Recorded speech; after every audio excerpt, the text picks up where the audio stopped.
So I came up here to kind of finish what I was trying to start. My friend had passed away. His name was Bob Peters. He was he's a good friend of mine. I've known him since I was 8 years old. Um,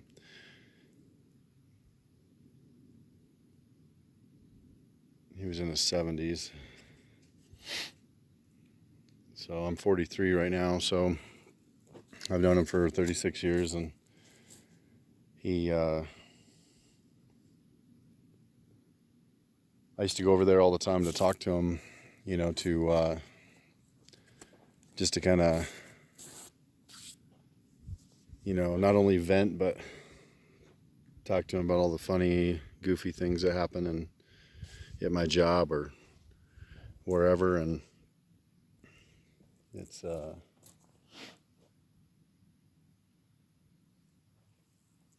he was he had MS, and he was in a wheelchair, and so I kind of always felt like he was slightly imprisoned, by his MS, but he didn't see it like that. He had a different kind of mentality, he's incredible. I can't remember exactly. There was like a prisoner that said the same thing, that even though he was locked away for so many years, like 30 years or whatever, he in his mind, he wasn't locked away. So Bob was like that. He hadn't been able to he was right-handed, and he hadn't been able to use his right hand in like a decade. He was he's an incredible person. He was very religious too. He was an LDS guy, and I'm not, but we like to talk about God and different things like that, just anything spiritual. But I had a near-death experience, and so I always I love to talk to him about that, different things that I had witnessed myself, and the first time I told him about it, he cried, not of anything in a bad way, just he was happy that there was something, that all the belief that he had was that there was people that had passed away that had seen something. So I told him there's millions of us like that see things when they pass away. So hope you guys don't mind. I'm looking around. There's been a mountain lion out here, so I'd prefer not to get snuck up on. So anyway,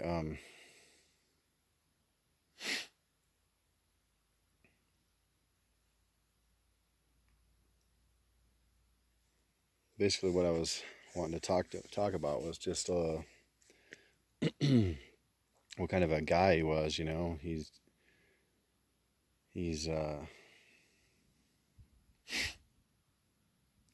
was the kind of guy that always had a smile for you, even when he wasn't feeling good, when he was sick, or he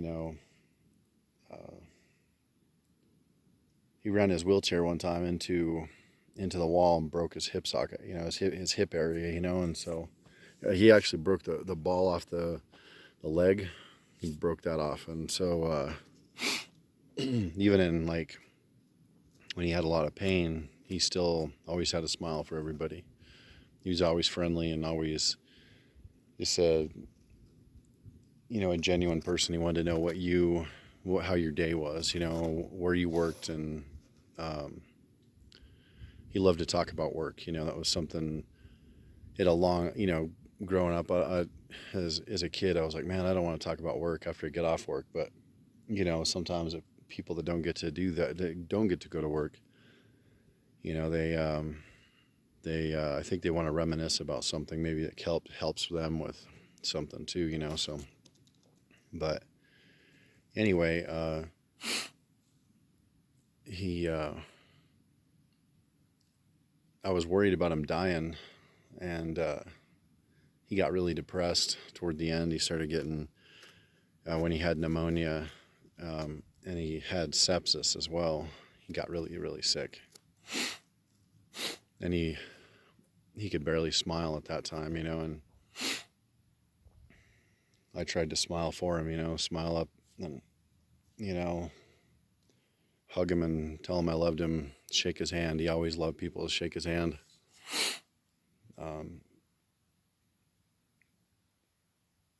Anyway, he told me one time he almost died of pneumonia about 10-15 years ago. And anyway, he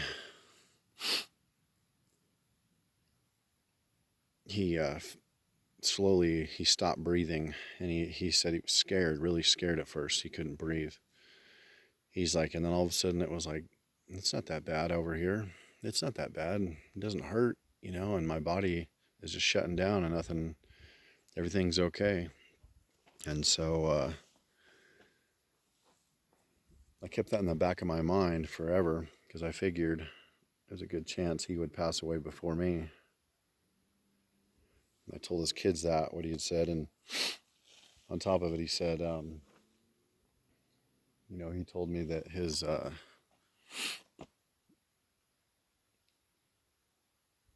that he didn't want to be alive any longer. He'd had enough, you know. Excuse me. He said he wanted to go home, you know, which is he wanted to go to heaven. So he said he's tired of feeling sick all the time and hurting, you know. And I would have been sick. I would have been annoyed right out of the gate, man. But he lived his life like, you know, nothing could hold him back. He just that was the way he was, man. He was just he lasted as long as he could. He kept that strength up, you know, that faith that, you know, that God would take him home when he was ready, you know. And so and I think that's cool and everything. He told us that he didn't want to, he says, I don't want to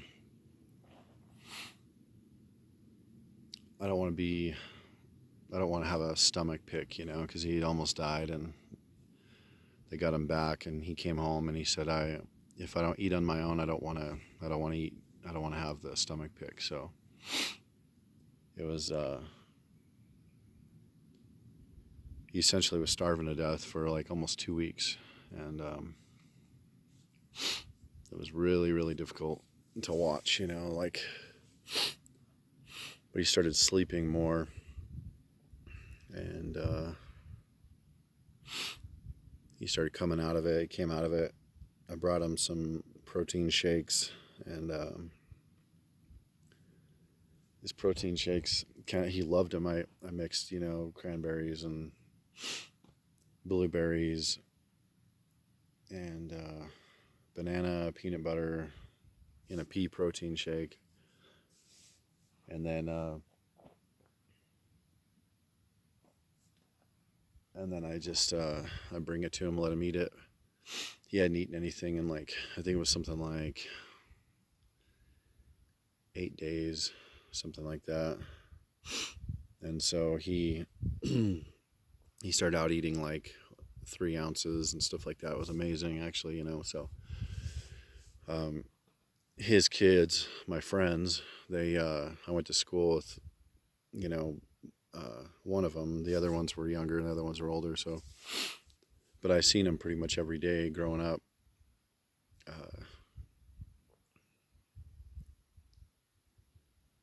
But anyway, they came and played music for him. They came from all over the country. They came and played music. They were a music family, you know. They just when we were in kindergarten, man, everybody, like, you just didn't hear it. I didn't even know that people did that kind of thing, so it just came up. And uh, on stage, my buddy went up there and all of his siblings and his dad, and they all played music. And to this day, I can't remember if the mom was playing up on stage or not either, or if she was holding a recorder recording. But it was pretty amazing. It was, and then when they came up here, it's been, like I said, it's been 30 some years, and they were playing. They played a bunch of songs for him, and I recorded them and sent the songs to him, and it was. They had all gotten a lot better since kindergarten, but they were really amazing in kindergarten too. But I have I don't know, ever since I was a kid, I wanted to get into playing guitar and drums and everything else, and so I did. I got into playing guitar in high school, and I got to play in some because of them. And I played, and I'd forgotten about it until today. Earlier today, I actually played a part of an Elvis Presley song for Bob, and he's this great musician, and he didn't, I messed up here and there, and he was like, "Oh, you did fantastic," I was just like, that's the kind of guy he is, and another thing he always said was like, I used to draw pictures, I draw a picture from a picture typically, and I until an art teacher said, well, start drawing people, so I started doing that later. But I would go show him my pictures, and he was always amazed at my artwork. He's like, "Oh man, I can't believe it, how amazing they are." He goes, and I ended up showing him, like, I don't know, 50, 60 pictures in a couple of years, and he always got me, pumped up to do things, like that. And I'd go and work out and show back up, and he was a fitness guy. He was like the fitness dude in Idaho. He was a track and field guy, and he was like seriously amazing. He was like this lean athlete and just super fast and had great endurance and stuff like that. And when he was working out of the power plant here in Wyoming, he would run half mile out. Well, what he did is he'd do push-ups and sit-ups, and then run out half mile, do push-ups and sit-ups, and run back and do push-ups and sit-ups. And then that was it. He'd do that every single day. But he never worked out on Sundays, he said. He was just like, he was the kind of guy that like made you excited, about life. Like he'd just be excited about something, that other people were like, "Oh, yeah, that's pretty cool." And then he'd get you excited about it. He'd talk to you about how cool it was. And, he would just have a different way, or an extremely overly happy look at it. You'd be like, "Wow, that's something that's a new way to look at it," and just so you'd be more excited about maybe something that you were doing or something that you thought about getting into. And then so yeah, it was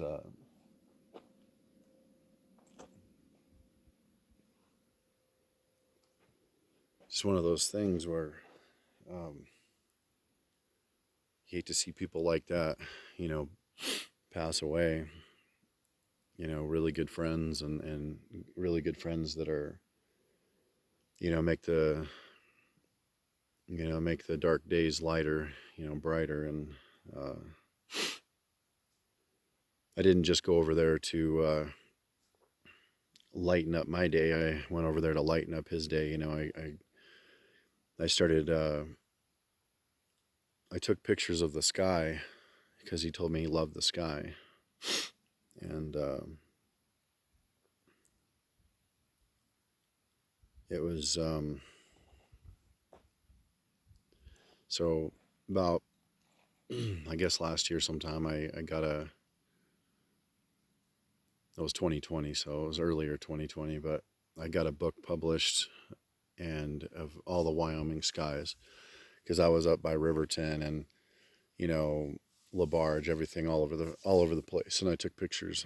And I didn't put any words with it. I only did one page that had, you know, kind of some thoughts, you know, about just, it was for respect, you know. So anyway, I showed him the pictures and he was like, "Whoa, those are amazing." And you know, and I told him, I said, "Well, I started taking pictures because you always told me how much you love the, you know, the sky." And so on top of my mom saying the same thing, you know, saying that she loved the skies, so that's why I did what I did, and started taking pictures and putting them, making a book. And so I took 70 pictures, different sky pictures, and put them together. And I showed him, and it made me happy that, you know, that Bob was like, you know, just, you know, he just really loved the pictures. And so that's what I really wanted to do was, I was kind of trying to find some kind of spiritual or spirituality type thing inside, you know, where you look at the sky and you're just like, wow, you know, that's just, you know, the feeling of something like a higher power around you, you know, like whether it's God or the universe or something, you know, just, and I did that. But the start was, you know, because Bob was a photographer, and Bob was many things. He was an artist all around. So he's an amazing guy. But he was, a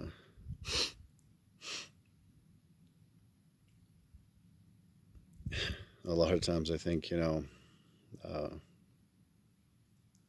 I should have told him Bob the Buddhist, you know, because he had that mentality. But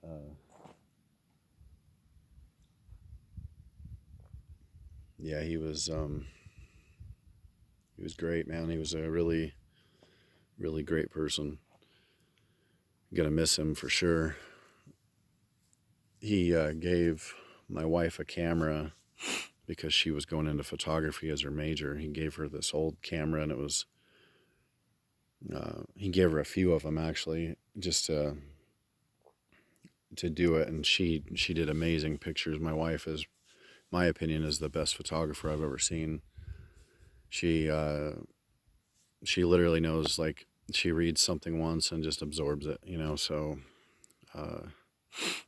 she showed Bob, like, you know, hundreds of her pictures, and you know, he loved all of them too. And because of him and his generosity, it helped her get her associate's degree in that. And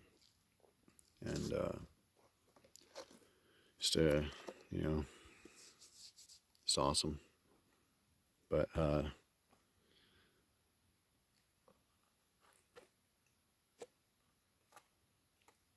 yeah, there's I think I'm just gonna call this part 2 Bob Peters, because I've got more stories I want to bring up, and I don't want it just to be one video.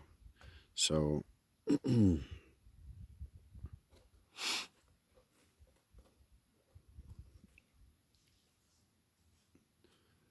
I think I'm going to make a series of them, you know, just, I've got some stuff I want to talk about my mom too. She passed away 13 years ago. And so, I wanted to talk about her too. So all the people that have made a a good impact in my life, I thought I'd share some of their stories with them, with the world. So, but anyway, y'all take care, and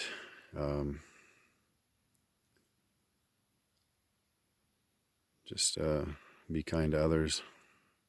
Bring the light to the darkness, or other people's darkness. Take care.